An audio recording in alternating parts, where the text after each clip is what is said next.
pequeninos. Vinde a Jesus, deixai vir a mim os pequeninos, porque deles é o reino do céu. Deixai vir a mim os pequeninos. Vinde a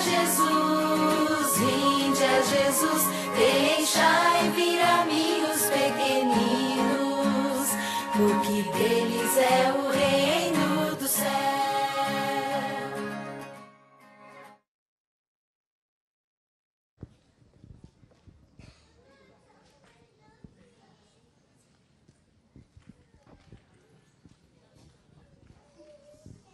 Bom sábado. Vamos juntar mais um pouquinho aqui, todo mundo para lá? Vamos lá, meu lindo? Então vem com a tia. Aqui, ó. Vamos sentar para lá? Isso. Que aí dá para mim ver todo mundo, né? Eu quero contar uma história para vocês hoje, muito especial. Sabe onde que essa história é contada? Ó, na Bíblia. E é uma história que Jesus conta. E ela conta a história de dois homens. É uma história do fariseu e do cobrador de impostos. Eles iam ao templo. Ixi, olha lá, eu acho que eles estão chegando. É o fariseu? Olha lá o cobrador de impostos lá do outro lado. O que será? Ó Senhor, eu te agradeço porque eu não sou igual a esse bando de ladrões, adúlteros, de trambiqueiros, ou como ele, aquele cobrador de impostos ali. E além do mais, Senhor, o Senhor sabe que eu jejuo 2 vezes por semana e ainda devolvo o dízimo de tudo aquilo que eu possuo. Obrigado, Senhor. Que oração estranha. Qual que é a oração agora? Senhor Deus, vem perdoar os meus pecados. Eu sou pecador e eu careço, Senhor, cada dia da Tua misericórdia, da Tua graça. Lava-me e me abençoa, em nome de Jesus. Amém. Qual dessas duas orações você acha que chegou lá no céu que Jesus ouviu? Que a pessoa saiu feliz e perdoada? Aquele que falou assim, eu sou mais eu posso, não preciso de ajuda de ninguém. Ou aquele que foi humilde e pediu perdão por todos os seus pecados para Jesus? Aquele que foi humilde.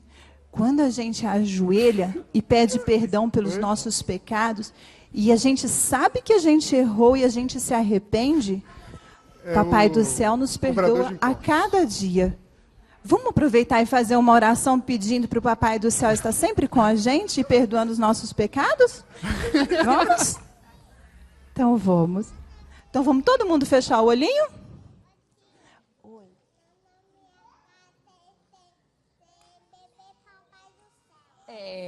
Então vamos lá. Papai do Céu, muito obrigado por este sábado. Vem estar conosco sempre. Nos faça bondosos e obedientes. Em nome de Jesus. Amém. Todo mundo. Isso hoje.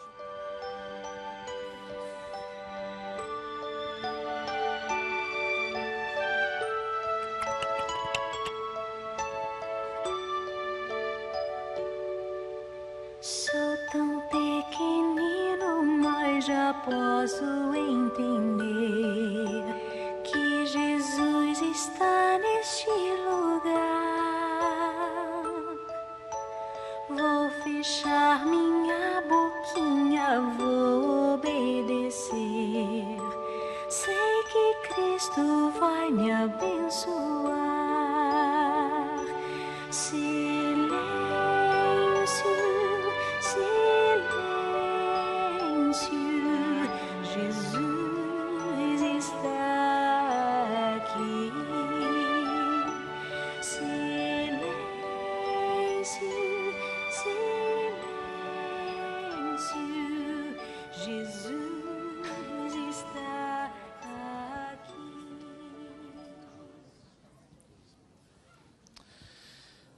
Queridos, abram seus inários no número 426, no Jardim. Eu me recordo de quando eu morava na Bahia. Eu morava perto de um colégio interno e era uma região de muita mata. Então, assim, tinha um pasto muito grande e eu hoje me arrependo de não ter feito mais. Em alguns momentos em que eu queria me sentir mais próximo do Senhor, eu sentava perto de uma árvore, longe de tudo, levava minha Bíblia, minha meditação e ia ali escutar o que Deus queria falar comigo, através da Bíblia, através da meditação. E esse hino que nós vamos cantar fala justamente sobre isso, da alegria que nós temos quando o Senhor fala ao nosso ouvido. Vamos cantar então o hino No Jardim, 426.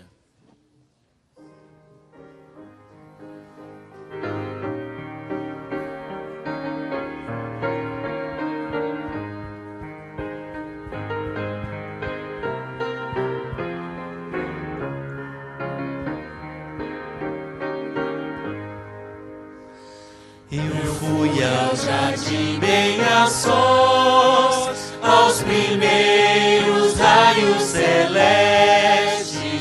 Pude então ouvir doce meiga voz, a voz gentil do Mestre. Que alegria sempre essa voz ouvir, eu te amo, ó pecador.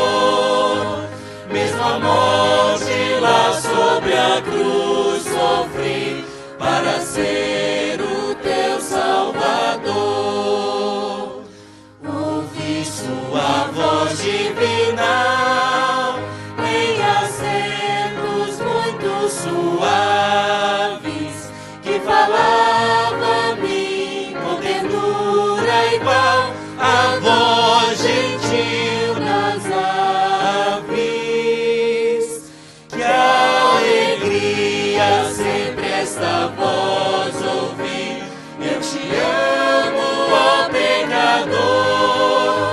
Mesmo a morte lá sobre a cruz sofri, para ser o teu Salvador. São as vozes femininas.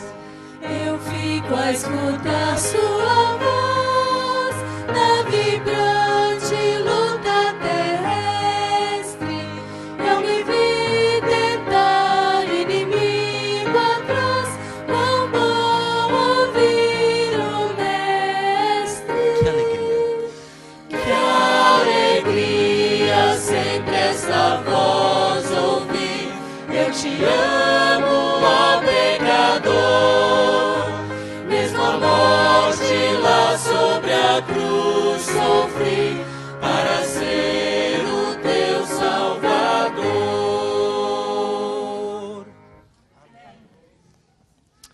Hino 327, Mensagem ao Mundo.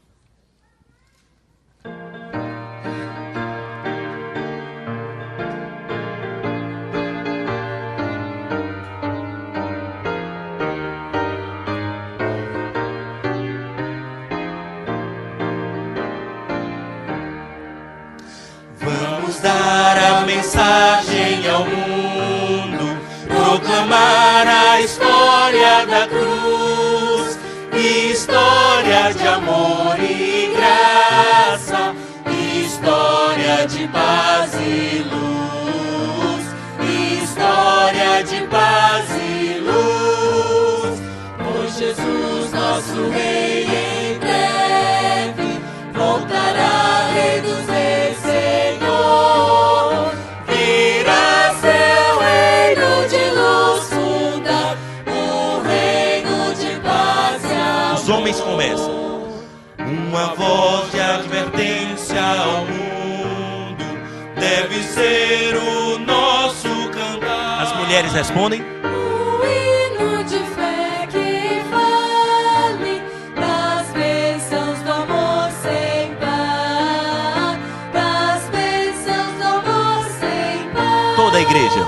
Por Jesus, nosso Rei, em breve voltará, Rei dos Reis, Senhor.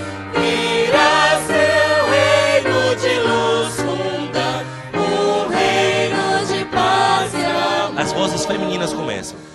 dever é levar Cristo ao mundo como alguém que pode salvar. Os homens respondem: que pode afastar pecados e a glória de Deus mostrar. E a glória de Deus mostrar. Todos. Pois Jesus, nosso Rei, em breve voltará, Rei dos Reis, Senhor. Irá seu reino de luz fundar, um reino de paz. Pois Jesus, nosso Rei, em breve. Jesus, nosso Rei, em breve voltará, Rei dos Reis, Senhor. Virá? Virá seu reino de luz fundar, um reino de paz e amor. Amém? Queridos, continuando nosso louvor, cantemos o hino Amor Glorioso, 113.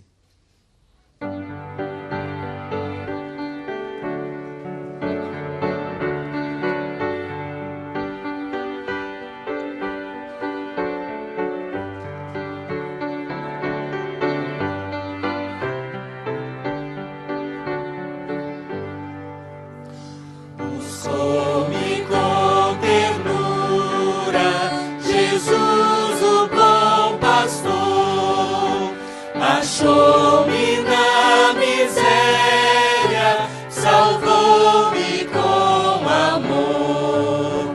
No céu os anjos em canção mostraram sua aprovação.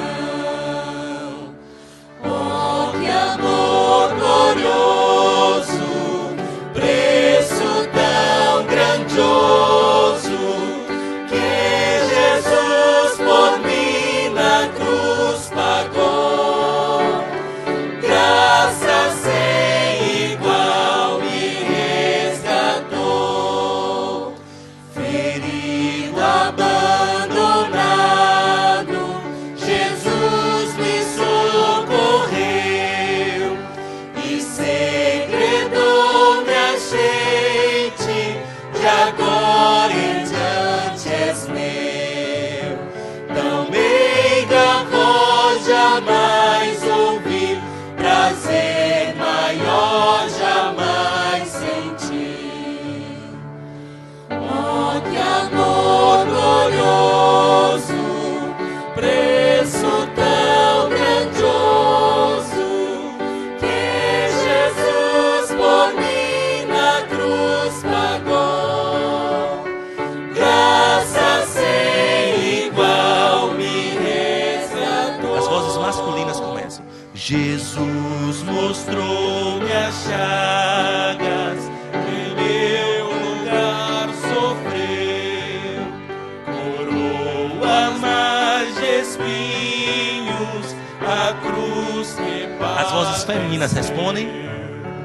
Que pode em mim Jesus achar, capaz afronta suportar. Oh, que amor glorioso, preço tão grandioso, que Jesus por mim na cruz pagou. Graça sem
Queridos, ó vem aflito coração, número 177.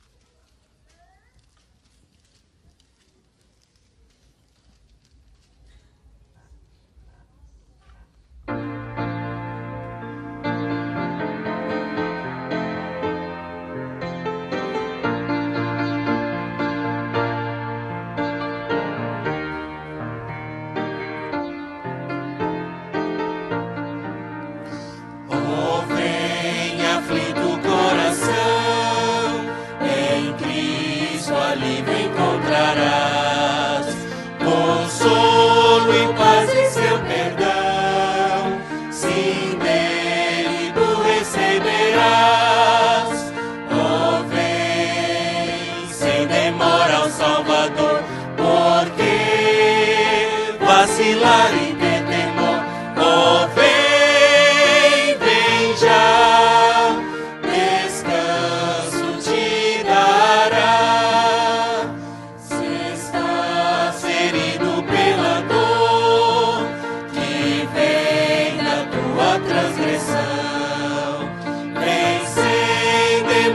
Salvador, terás ali salvação. Oh, vem sem demora ao Salvador, porque vacilar e ter temor. Oh, vem, vem já, descanso te dará. Se estás distante do Senhor a vencer, oh, vem, pois Ele em seu amor dará a graça do poder. Só a igreja. Oh, vem sem demora ao Salvador, porque vacilar e ter temor. Oh, vem, vem já, descanso te dará.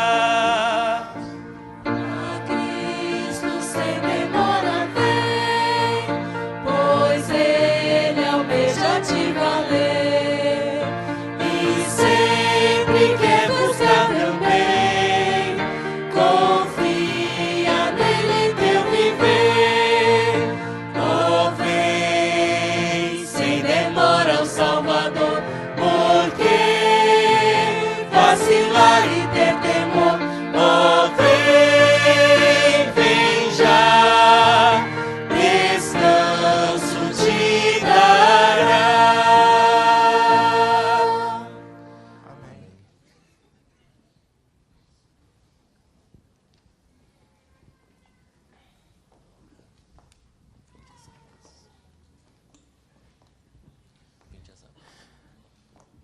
A água é um remédio que nos lava as feridas, que nos limpa da sujeira, mas Jesus Cristo é a água da vida, que não só limpa nossas feridas, não só limpa as nossas sujeiras, mas nos leva à salvação. Amém. Aqueles que por um motivo ou outro se encontrarem com necessidade de provar dessa água, aqueles que estiverem felizes e pela gratidão dessa alegria quiser provar dessa água, e aqueles que quiserem orar pelas pessoas que estão afastadas da nossa igreja e quiserem que essas pessoas também provem dessa água. Então nós gostaríamos de fazer um convite todo especial para todos, aqueles que quiserem provar da água. Vamos chegar aqui até a frente para que nós possamos fazer uma oração por vocês.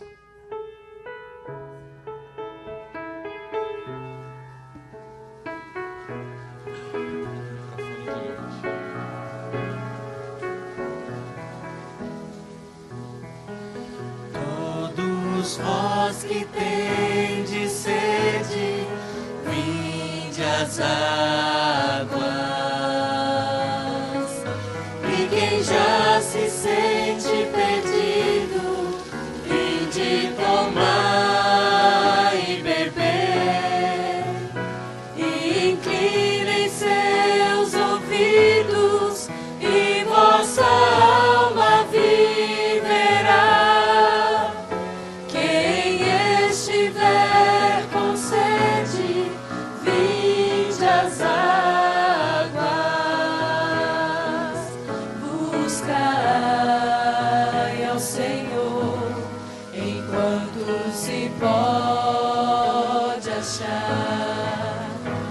Invocai o seu nome enquanto perto ele está. Deixe o ímpio seu caminho, deixe o homem seus pensamentos maus e volte pro Senhor. Todos vós que tendes sede, vinde às águas.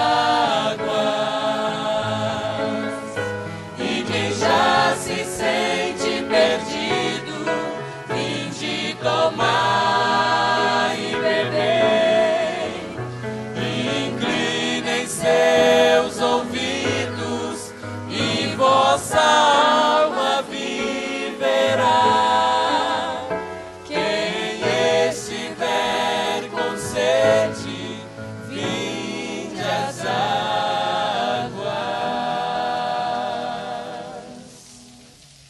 Aqueles que puderem, quiserem se ajoelhar.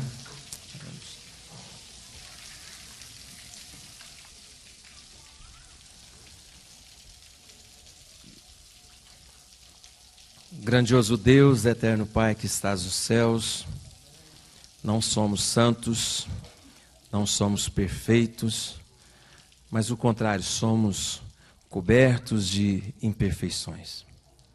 Neste momento, Senhor, queremos que Jesus Cristo, como água da vida, cure e cicatrize as nossas feridas deixadas pela mágoa, pela tristeza, pela decepção. Venha lavar a sujeira da nossa alma, trazendo-nos o Espírito Santo para nos iluminar e nos guiar nos nossos caminhos. Te pedimos uma bênção especial, Senhor, para aqueles que estão afastados da igreja. Que o Senhor possa trazê-los aos teus pés. Venha ser conosco que estamos necessitando da tua palavra. Venha ser também conosco que estamos também felizes pelas bênçãos que recebemos. Venha ser com o pregador que vai trazer a mensagem que possa ser inspirada por ti. E que nós possamos sair daqui, mas muito, muito melhores do que entramos. Te pedimos e agradecemos em nome de Jesus. Amém, Senhor.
Eu sonhei com a cidade gloriosa, de brilho e beleza, sem par. Ao transpor seus portais, eu disse: Santo. E anjos me uniram-se a mim, conduziram-me mansão por mansão,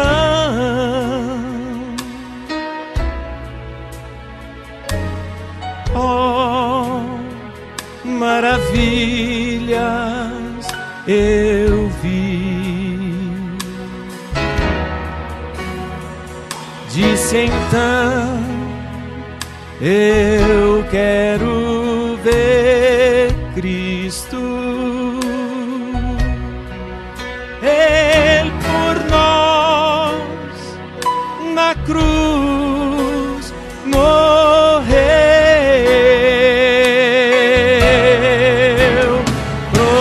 Prostrei-me, clamei, Ele é santo. Clamei, santo. Deus é santo. Bati palmas e dei-lhe glórias. Glórias para o Filho de Deus.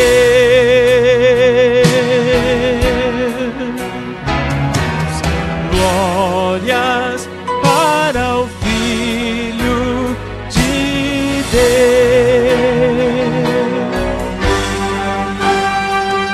Ao transpor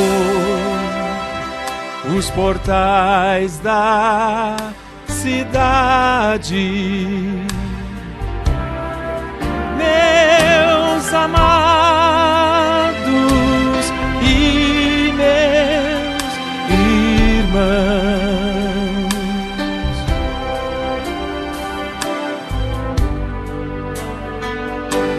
nas ruas dos céus, oh, que cenas não sei descrever.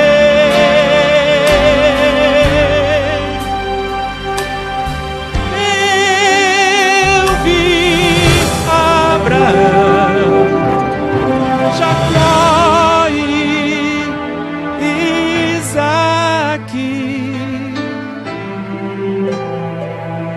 Falei com Marcos, Timóteo também.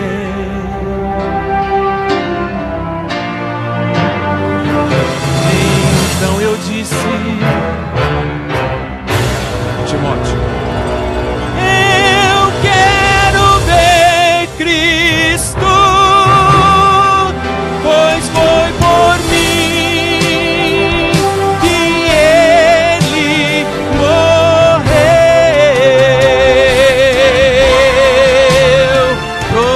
Prostrei-me, clamei, Ele é santo, santo,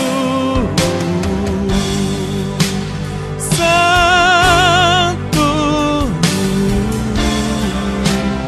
Meu Deus é santo. Bate palmas e dei-lhe glórias, glórias. Eu dei glória. Bati palmas e dei-lhe glórias. Bati palmas e dei-lhe glórias.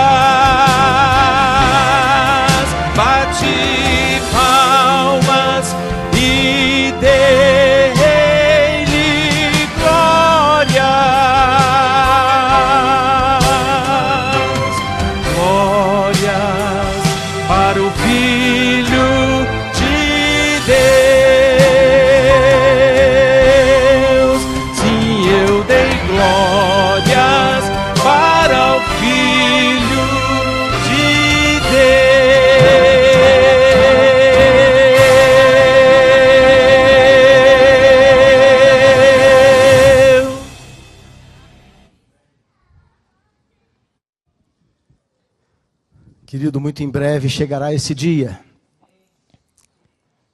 Nós teremos o privilégio, a honra de entrarmos pelas portas dos céus, onde daremos glória ao Senhor. Ellen White, narrando essa cena, ela diz que no meio da vasta multidão, alguém se sobressai pela altura, pelo porte. Esse homem é Adão. E ela diz que quando Adão, em primeiro lugar, deixando a multidão inteira para trás, chega-se à porta da cidade.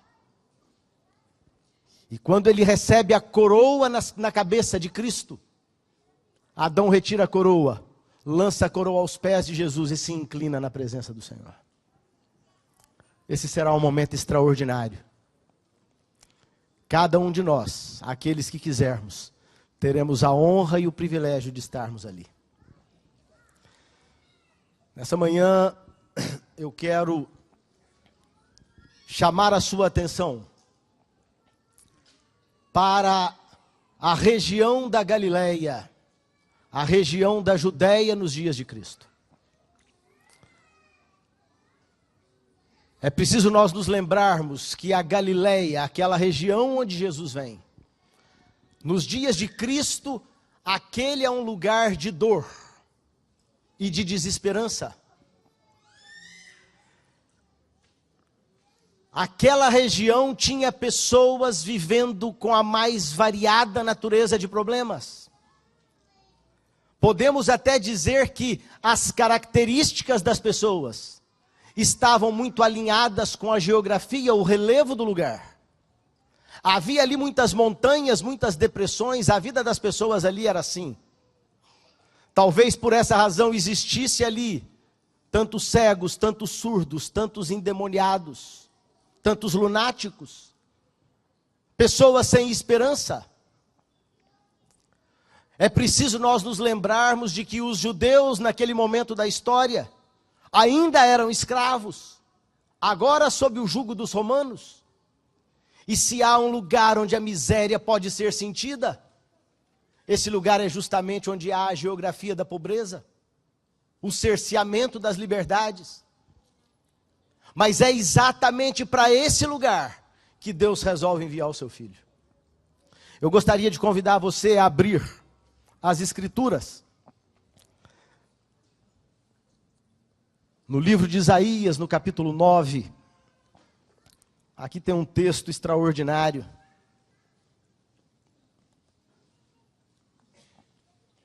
Os versos 1 e 2. Antes de lermos, eu preciso dizer a você que a região para onde Jesus vem estava cercada de todos os lados. Samaria, a Síria, os fenícios, as cidades pagãs de Decápolis. Ou seja, no entorno daquele lugar onde Jesus vem, da região no mundo onde fervilhava a fé, a expectativa pela vinda do Messias, esse lugar estava completamente rodeado por crenças pagãs, por desprezo ao nome de Deus. Quando você pega, por exemplo, a região de Decápolis, aquelas 10 cidades, aquela região era notável por defender a sua visão helenista dos dias de Alexandre. Os gregos entendiam que, além daqueles deuses que estavam no seu panteão, Zeus e outros, não havia Deus de fato. E que a vida deveria ser dirigida a partir dos pensamentos dos indivíduos.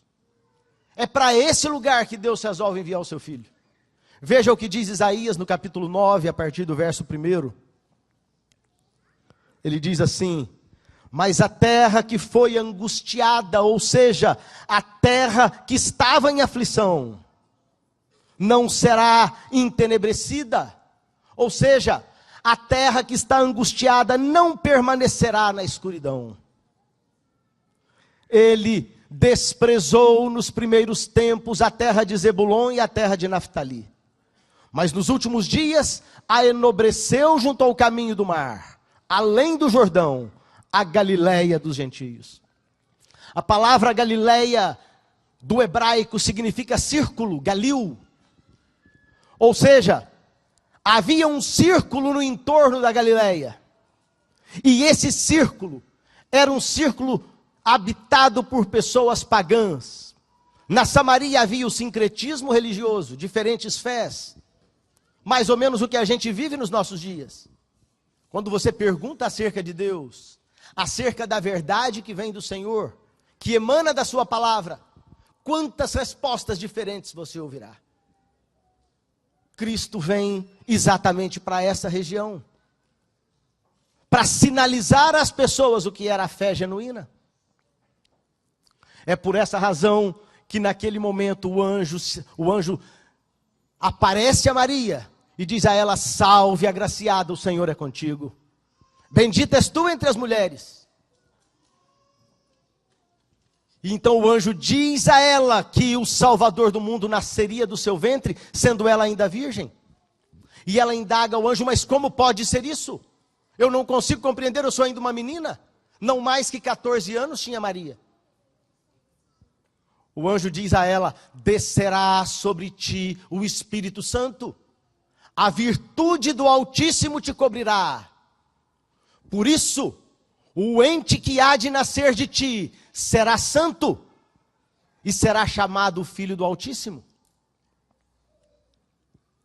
Alguns dias depois, Simeão e Ana, 2 anciãos no templo.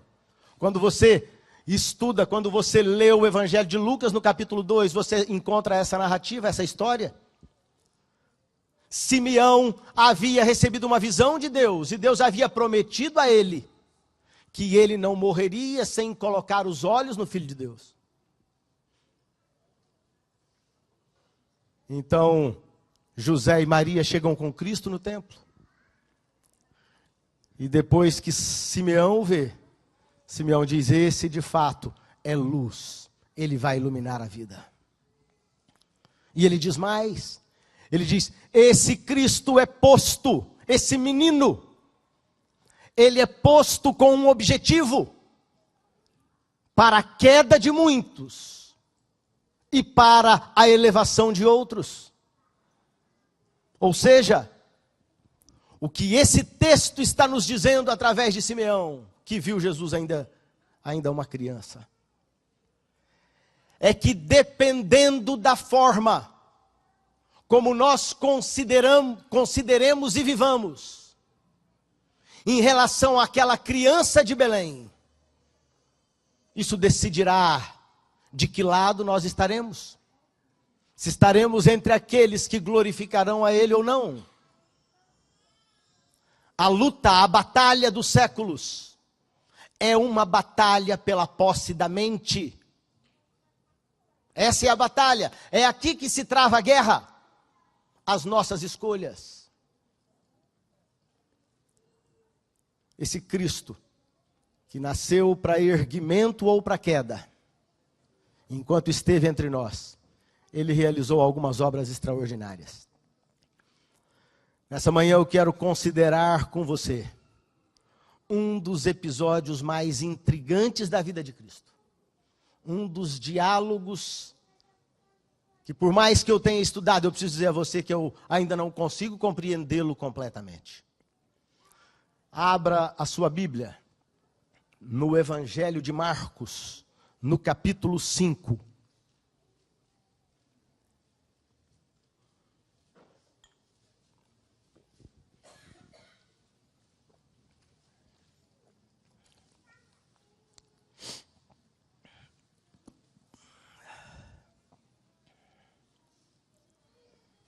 Nós vamos ler juntos o texto que está aqui. O texto diz assim: e chegaram à outra margem do mar. A partir do verso 1 eu estou lendo. E chegaram à outra margem do mar, à província dos Gadarenos. E saindo ele do barco, lhe saiu logo ao encontro dos sepulcros um homem com espírito imundo, o qual tinha sua morada nos sepulcros, e nem ainda com cadeias o podia alguém prender. Porque tendo sido muitas vezes preso com grilhões e cadeias, as cadeias foram por ele feitas em pedaços, e os grilhões em migalhas. Ninguém o podia amansar. E andava sempre de dia e de noite, clamando pelos montes e pelos sepulcros e ferindo-se com pedras. E quando viu Jesus ao longe, correu e adorou. E clamando com grande voz, disse: que tenho eu contigo, Jesus, Filho do Deus Altíssimo? Conjuro-te por Deus que não me atormentes. Porque lhe dizia: sai deste homem, espírito imundo. E perguntou-lhe Jesus: qual é o teu nome? Ao que ele lhe respondeu dizendo: Legião é o meu nome, porque somos muitos. E rogava-lhe muito que os não enviasse para fora daquela província. E andava ali pastando no monte uma grande manada de porcos. Verso 12. E todos aqueles demônios lhe rogaram dizendo: manda-nos para aqueles porcos, para que entremos neles. E Jesus logo lhe o permitiu, e saindo aqueles espíritos imundos, entraram nos porcos. E a manada se precipitou por um despenhadeiro no mar. Eram quase 2.000, e afogaram-se no mar. E os que apacentavam os porcos fugiram e o anunciaram na cidade e nos campos. E saíram muitos a ver o que era aquilo que havia acontecido. Foram então ter com Jesus, e viram o endemoniado, aquele que tivera a legião. Ele estava sentado, vestido e em perfeito juízo. E então temeram. E os que aquilo tinham observado, aqueles que aquilo haviam visto, ao endemoniado e acerca dos porcos, começaram a rogar-lhe que saísse do seu território. E entrando ele no barco, rogava-lhe o que for endemoniado que o deixasse estar com ele. Jesus, porém, não lhe o permitiu, mas disse-lhe: vai para a tua casa, para os teus, e anuncia-lhes quão grandes coisas te fez o Senhor, e que maravilhas ele fez para você. E ele foi e começou a anunciar em Decápolis quão grandes coisas Deus lhe fizera, e todos se maravilharam. Queridos, esse relato é um relato intrigante. Ele não aparece nos 4 evangelhos, ele aparece apenas nos sinóticos. Ele aparece em Mateus, aparece em Marcos e aparece também em Lucas. A história mais detalhada é essa que nós lemos aqui, contada por Marcos.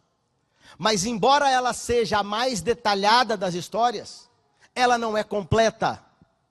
Quando você vai a Mateus, quando você vai a Lucas, você percebe que detalhes importantes são acrescentados a essa história. Primeiro, a característica do homem. Quando você ouve essa narrativa que nós lemos, você vê que nada nem ninguém podia deter esse homem. Quando você vai a Mateus, você vê que ele andava de dia e de noite. E quando você vai a Lucas, você percebe que ele andava e estava nu o tempo todo. Rasgava suas roupas. Era, portanto, um homem que cheirava mal. Cabelos desgrenhados, barba por fazer. Andando nu. Entre os sepulcros. Por que sepulcros? Se você olha para o contexto, para essa região, aquela é uma região montanhosa. Cristo vem pelo mar, na praia. Ele sobe um rochedo para ir à cidade de Gadara. E era costume eles fazerem os seus sepulcros em buracos nas montanhas. Ali eles depositavam os seus mortos, seus falecidos. É por isso que aquele homem andava ali naquela região. Nada e nem ninguém podia detê-lo. Todas as tentativas haviam sido feitas. Nós temos, nesse texto do Evangelho, 5 vozes que são erguidas. 5 vozes. Eu gostaria de analisar com vocês o que cada uma dessas vozes diz. A primeira voz é uma voz que ninguém ouviu. O texto que acabamos de ler diz que quando o endemoniado percebe Jesus ao longe, ele corre na direção de Cristo, se ajoelha e adora. Mas quando ele abre a sua boca, não é ele que fala. Os demônios falam por ele. Sabe o que isso nos diz? Que Cristo pode ouvir mesmo as orações que os outros não ouvem. Mesmo quando nós não pronunciamos palavras. Eu quero dizer uma outra coisa a você, eu quero abrir um parênteses aqui. As pessoas, as narrativas da Bíblia, elas são narrativas tipológicas, ou seja, elas são sombras. As pessoas que são incluídas no texto bíblico, elas são apenas tipificações de você e de mim. É por isso que Cristo, na narrativa dos evangelhos, curou tantos cegos. Havia ali cegos com problemas físicos. Mas Cristo está falando de cura de cegos numa outra perspectiva maior. Cristo está dizendo que nós podemos ser cegos. A grande preocupação de Cristo não é com essa vida que pode desaparecer num sopro. É por isso que em algum momento ele vira para os seus discípulos e diz: vocês não podem temer aqueles que querem matar o corpo. Você tem que temer aquele que pode destruir a sua alma, a sua vida eterna. Ou seja, quando Cristo cura cegos na sua passada entre nós, na sua estada entre nós, o que ele está dizendo é que ele tem poder para curar cegos. Ele tem poder para curar surdos, aqueles que não querem ouvir. Ele tem poder para erguer aqueles que são aleijados e que andam manquitolando ao longo da vida. Esse endemoniado, portanto, é um tipo de nós, que muitas vezes também somos endemoniados. Certamente muitos de nós, não na intensidade com que aquele homem foi endemoniado. O fato é que quando aquele homem se dirige a Cristo, imediatamente Cristo toma ações para libertá-lo. A Bíblia não menciona quando é que Jesus conheceu o homem, ou quando o homem conheceu a Jesus. A única coisa que a Bíblia menciona, com efeito tipológico extraordinário, se você volta no capítulo 4, os últimos versos do capítulo 4, antes dessa história, o que você vai perceber é que na noite anterior Cristo havia atravessado uma tempestade no mar. Os seus discípulos saíram na frente de barco, as ondas eram gigantescas. E Cristo então vem caminhando sobre as águas, naquele mar enfurecido. O que ele está fazendo naquela praia na manhã seguinte é libertando os cativos do diabo. Veja o que isso significa. O que ele está nos dizendo ali é que ele, antes de libertar-nos das nossas lutas, intensas lutas com o mal, ele teve que primeiro atravessar o mar. Ele próprio atravessou o mar em agonia. Ondas de desespero cobriram o Salvador. Mas depois que ele atravessou o mar há 2000 anos, há esperança. Há esperança de libertação, é isso que diz o texto bíblico. Ele ouve mesmo aquela voz não pronunciada, aquela voz que não é audível. Os desejos do seu coração, as necessidades da sua vida. A segunda voz é que é talvez o tema mais intrigante. A segunda e a terceira voz. A voz de Cristo é a terceira, ela está no centro. A segunda voz é a voz do demônio. Cristo, na intenção de libertar o homem, dá uma ordem.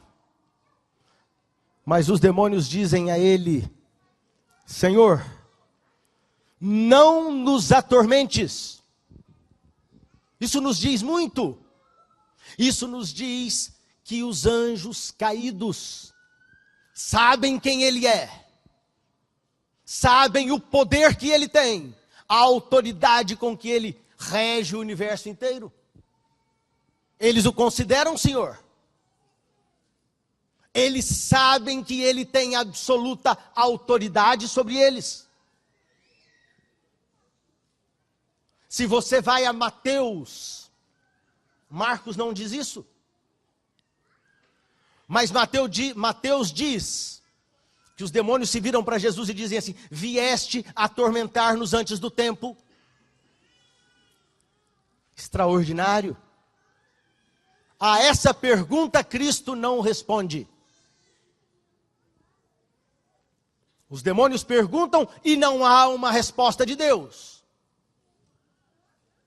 Justamente por uma razão, não pode ser outra. Porque a Deus compete estabelecer os tempos e as leis. Cristo não vai parar para discutir a sua autoridade com seres caídos. Cristo não responde. Sabe, querido, os processos para que um homem chegasse àquela situação, isso não é uma coisa comum. As pessoas só são completamente possuídas por anjos caídos. Isso é uma realidade. Nós não podemos dizer que todos os fenômenos psíquicos, as demências, as loucuras que as pessoas cometem, que esses são processos por conta de anjos caídos que as possuem. Psicólogos, psicoterapeutas, estudiosos desses ramos, eles têm a sua atuação. Mas nem tudo pode ser resolvido através da ciência. Há questões que estão entre o céu e a terra que apenas no mundo metafísico nós vamos encontrar respostas. Aquele era um caso típico. As pessoas vão sendo possuídas aos poucos, à medida que aquecem, aceitam, se sujeitam às proposições que lhes são dadas. Você sabe o que é isso? Eu quero me desculpar com você antecipadamente. Às vezes eu posso dizer aqui, hoje de manhã, algumas coisas duras, que podem ferir a sua forma de ver a vida. Mas eu quero que você entenda que eu tenho em minhas mãos uma espada. A Bíblia diz que esse livro diz que isso é uma espada. Mas essa espada não tem a intenção de ferir, não tem a intenção de produzir morte. Essa espada tem a intenção de limpar, de transformar vidas. Imagine uma árvore no seu jardim crescendo torta. O jardineiro precisa cuidar dela, precisa amarrar os galhos, colocá-los na direção certa. Então é nesse sentido que essa espada que é a palavra de Deus, ao mesmo tempo que a espada é bálsamo,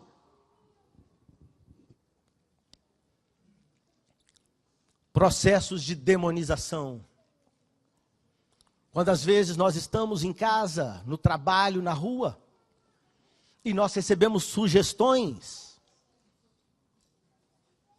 Se você olhar bem para as famílias, para as pessoas, você vai encontrar famílias que são suicidas. Diversos suicídios são cometidos naquela mesma família. Você vai a outras famílias, o problema daquelas famílias é a quantidade de vícios. Outras famílias são completamente iradas, brigas intermináveis.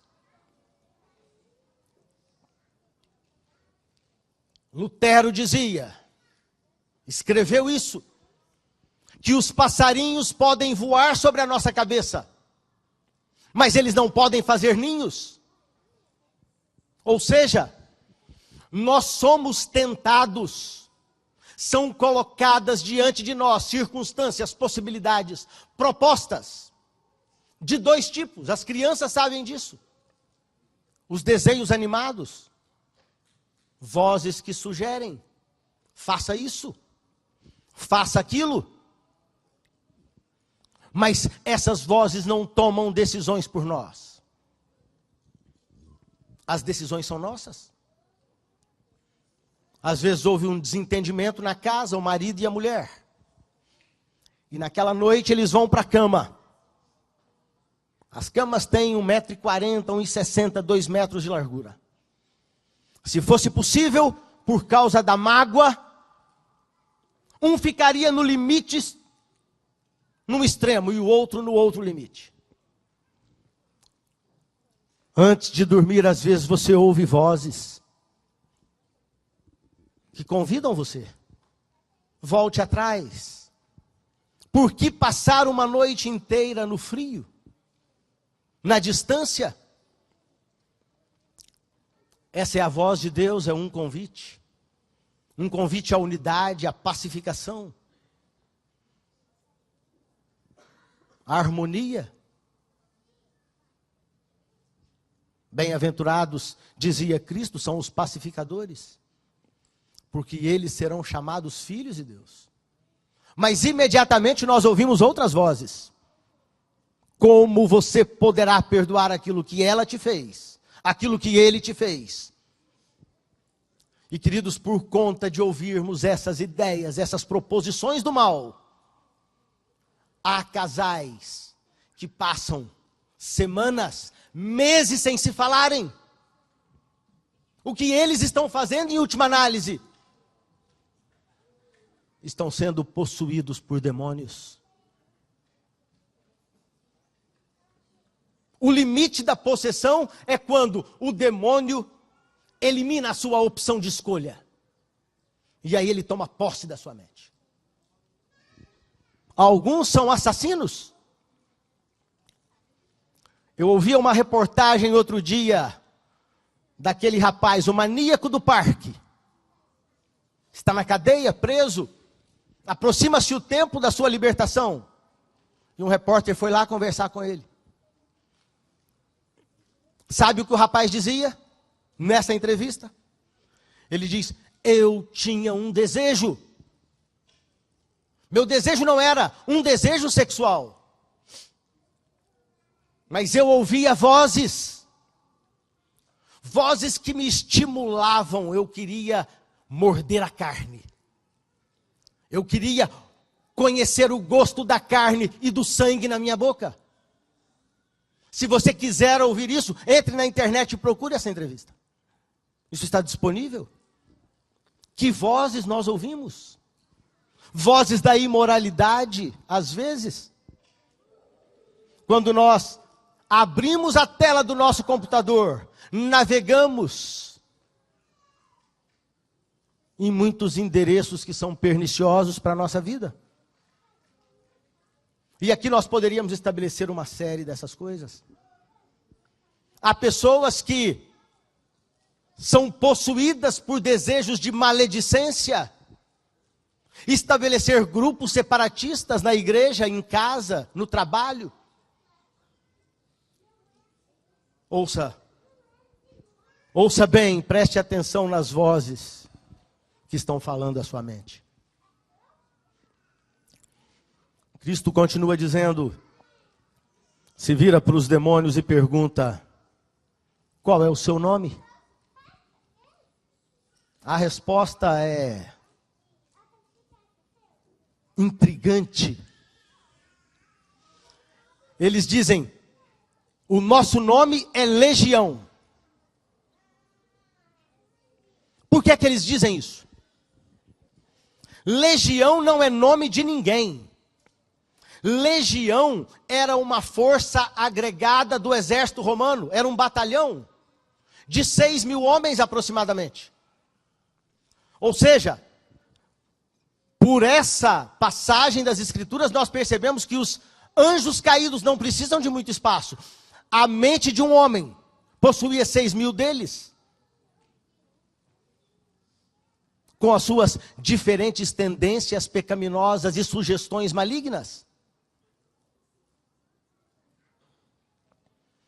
Do ponto de vista de Deus, nome faz sentido, nome tem significado. Lembra-se que o nome de Abraão foi mudado de Abrão para Abraão, que significava pai de uma multidão de nações. O nome de Jacó, de enganador para Israel, cujo significado é aquele que lutou com Deus e venceu. Daniel, Deus é meu juiz. Jesus, Jeová é salvação. E é por essa razão que você e eu receberemos uma pedrinha branca com um novo nome. Porque do ponto de vista de Deus, nome tem significado. Mas aqueles demônios ali se recusaram a responder à pergunta de Cristo: qual é o seu nome? É claro, os nomes que lhes foram atribuídos na criação já não faziam nenhum significado em relação àquilo que eles eram, àquilo que eles representavam. Aquela já é uma outra circunstância, depois da queda. Então por isso eles se envergonham e não respondem àquilo que Cristo havia perguntado. Eles já não eram nada daquilo. Deus os havia criado numa outra circunstância, num outro momento. Eles eram refletores de luz, mas agora não passavam de seres das trevas. Eles fazem um pedido a Cristo. As coisas que nós pedimos a Deus são orações. Eles fazem uma oração àquele que tem toda a autoridade: permite-nos entrar nos porcos. Resultado: 2.000 porcos. Apenas Marcos fala desse número. Se precipitam. Pelo preço do quilo, na bolsa de mercadorias ontem. 2.000 porcos. Porcos podem pesar alguma coisa entre 100 e 500 quilos. Se nós ficamos na média desse número, 300 quilos. A R$3 o quilo. 2.000 porcos representavam um prejuízo da ordem de R$1.800.000. Os porqueiros estavam ali. Eles correm para a cidade. Essa é a quarta voz. Eles contam na cidade inteira tudo o que havia acontecido. Como resultado desse anúncio, a vila vem. E a vila chega ali onde está Jesus e o homem. Se você pega a narrativa do evangelho aqui, você se surpreende, juntando o que dizem todos os evangelistas. Esse homem agora não é mais aquele. Ele não tem mais o cabelo por fazer, a barba por fazer. Não está mais nu. Está no absoluto domínio da sua mente. Vestido, assentado, conversando com Deus. Isso é o que acontece com você. Isso é o que acontece comigo. Quando nós paramos na presença do Senhor, quando nós o adoramos e pedimos, ainda que as nossas palavras não saiam de forma correta, não sejam as mais precisas, Ele conhece a intenção do nosso coração. E Ele nos transforma. Pense naquilo que você já foi um dia, antes de conhecer o Evangelho. Veja o que o Evangelho, o conhecimento de Deus tem produzido na sua vida. A nível de transformação, a nível de novos valores, novas perspectivas. Uma outra motivação para viver. Bater palmas. Cantar que Ele é digno. Estar na mansão que Ele nos foi preparar. Contudo, o que nos surpreende é a quinta voz. A quinta voz é a voz da multidão. Quando a cidade chega, eles veem Cristo, eles veem o rapaz que está agora no seu perfeito juízo, e eles olham para os porcos, que estão mortos, precipício abaixo. E sabem o que eles pedem para Cristo? Senhor, vá embora. Vá embora, porque porcos para nós têm mais valor do que pessoas. Nós não queremos que o Senhor permaneça entre nós. Porque se o Senhor permanece entre nós, se o Senhor está conectado à nossa vida, nós corremos o risco de sermos transformados, como esse homem foi. Nós não queremos transformação. Nós queremos permanecer da forma como nós somos. Cristo entra no barco. Lembre-se disso. Ele respeita profundamente as suas escolhas. Isso é conceito de livre-arbítrio. Cristo entra no barco e atravessa para outra margem. Tem um pequeno vídeo que eu quero que você veja. É rápido, são 2 minutos. Esta é a história de um serial killer americano. Acho que a maioria de vocês acompanhou isso. Um homem que durante mais de uma década matou e se alimentou de carne humana. Esse é o homem.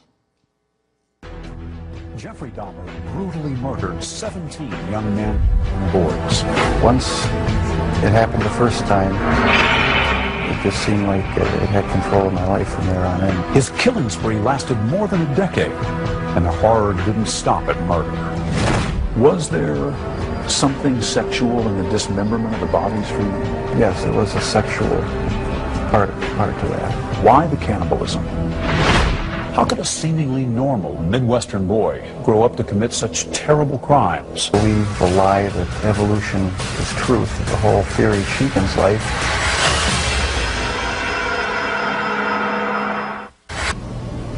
Lionel? At that period of time, I had drifted away from a belief in a supreme being.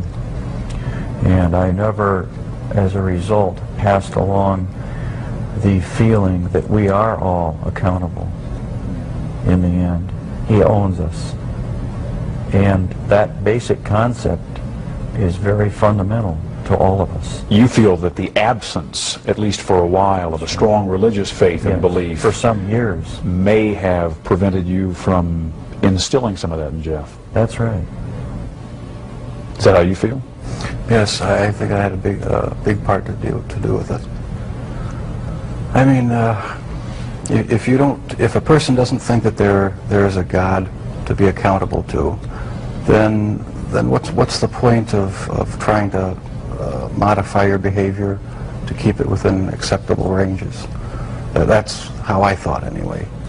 And I've since come to believe that the Lord Jesus Christ is truly God, the Father, the Son, and the Holy Spirit. They're the only true God. Essa é uma entrevista que dura 1h30. O pai, aquele senhor ao lado, é quem escreveu o livro. Esse homem violentou e matou 17 rapazes e crianças. Ele diz na entrevista que o prazer dele era manter partes desses cadáveres na sua casa como troféus. E às vezes ele se alimentava disso. Porque ele sentia que quando essas partes humanas eram ingeridas, ele tinha absoluto domínio e poder. O pensamento que nós alimentamos, talvez por isso lá nas classes infantis, quando as nossas crianças são educadas, a gente se lembra daquela musiquinha.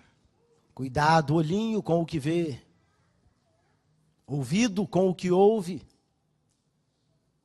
mãozinha com o que toca, pezinhos por onde caminham. Queridos, há muitas pessoas entre nós que às vezes sentem absoluto prazer com violência quando o sangue é derramado. Eu me surpreendo quando nessas lutas de vale tudo nós atravessamos madrugadas para vermos quem bate mais forte. Certa vez o professor Siqueberto Marx, ele falava sobre como seria uma partida de voleibol entre anjos. Como você acha que seria? Eles não querem que o outro perca. Os pontos seriam intermináveis. Mas nesse mundo nós temos prazer em vencer os outros. Essas são ideias que são incutidas na nossa mente. As roupas que nós vestimos, a forma como nós nos comportamos. Então, quando os líderes, quando a igreja, quando a Bíblia diz que nós precisamos viver nesse mundo como pessoas diferentes, porque nós somos forasteiros aqui, essa não é a nossa pátria. Como é que nós viveremos como vivem os outros que não têm esperança? Percebe o tipo de testemunho que precisa ser a sua vida? Isso não é imposição de Deus, isso é um grito do Senhor. Um pedido para que você seja um ícone do bem. Uma representação de Deus que produza diferença nos lugares onde você vive, nas palavras que saem da sua boca. Há um hino que eu quero que seja cantado agora, porque o Senhor Jesus nos toca. Ele é capaz de tocar mesmo assassinos como Jeff. Ele esteve desconectado de Deus. Como é que Deus pode perdoar alguém assim? Eu não sei o que fez o endemoniado de Gadara. Eu sei que todas as tentativas de prendê-lo restaram inúteis. Ele arrebentava suas cadeias. Não havia nada nem ninguém que pudesse detê-lo. Esse rapaz, o Jeff, pelo menos as cadeias o prendem. Talvez aquele homem fosse pior do que Jeff.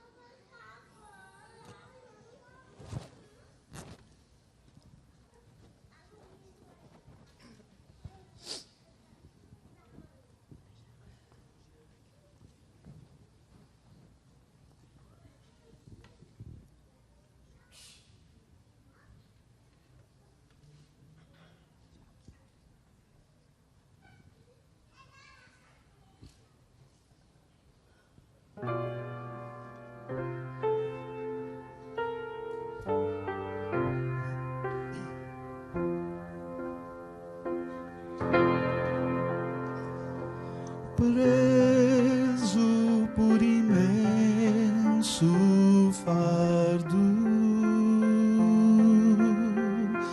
de pecado e de temor,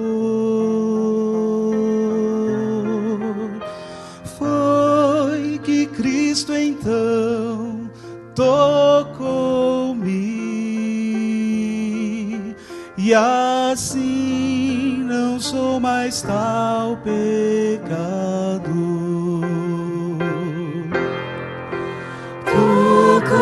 Tocou-me, sim, tocou-me.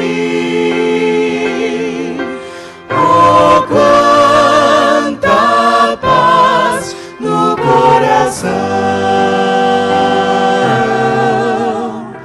Fui transformado e novo sou.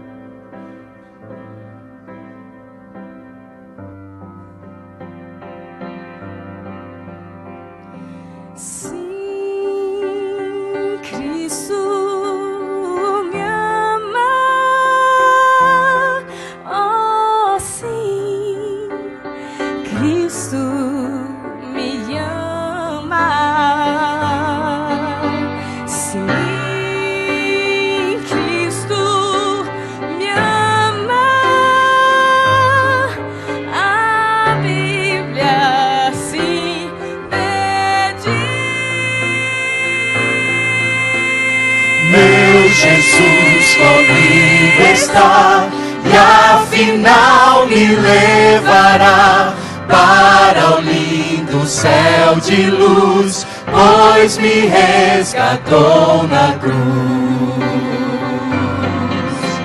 Sim, Cristo me ama.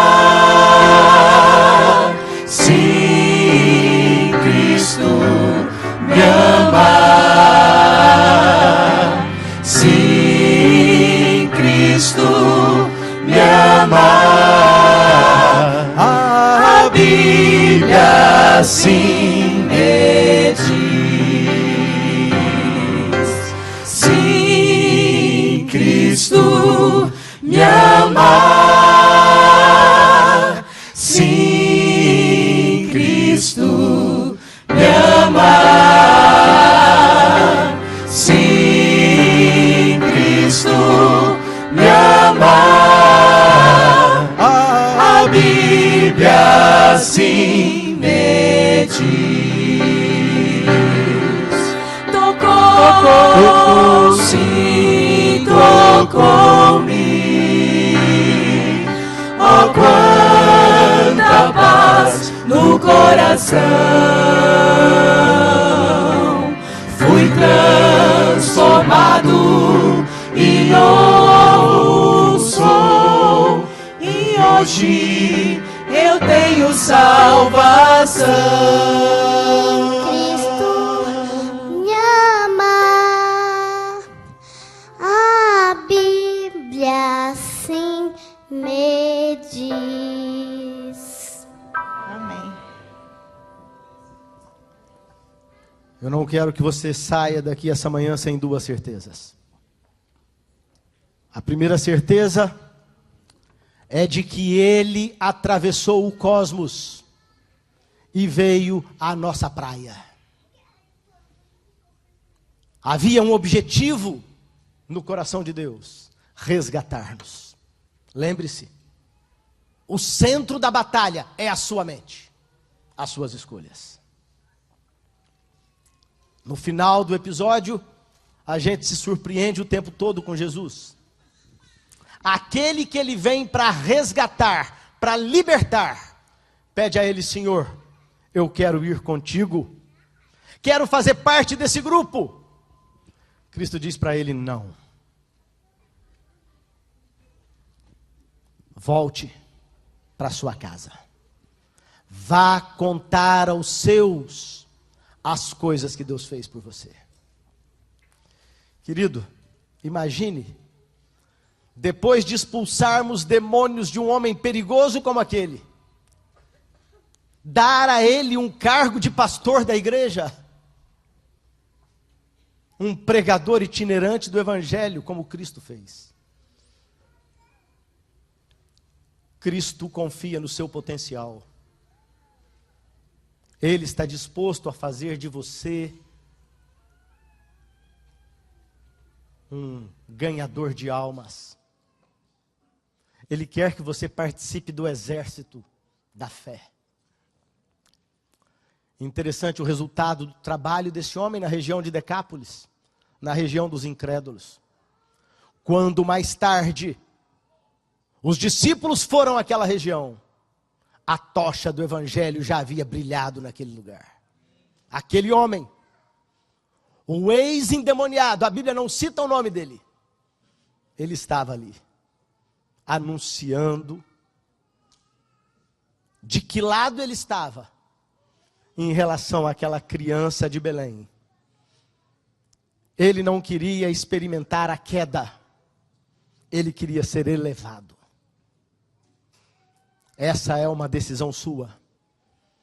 O que a criança de Belém representa para você? Entregue-se a Ele, porque o anúncio do Evangelho é que Ele te ama. Ele está disposto a levá-lo para a cidade. Deus abençoe a sua vida.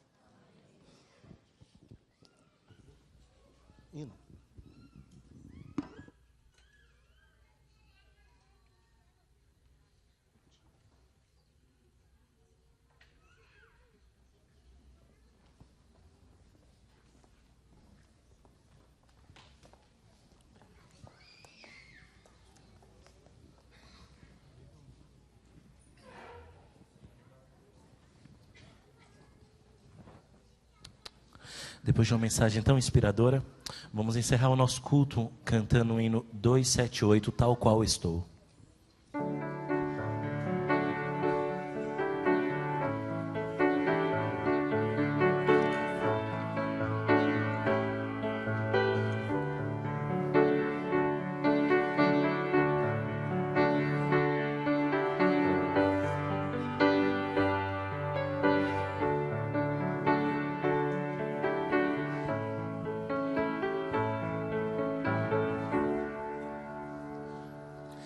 Tal qual estou, eu venho a ti, a ser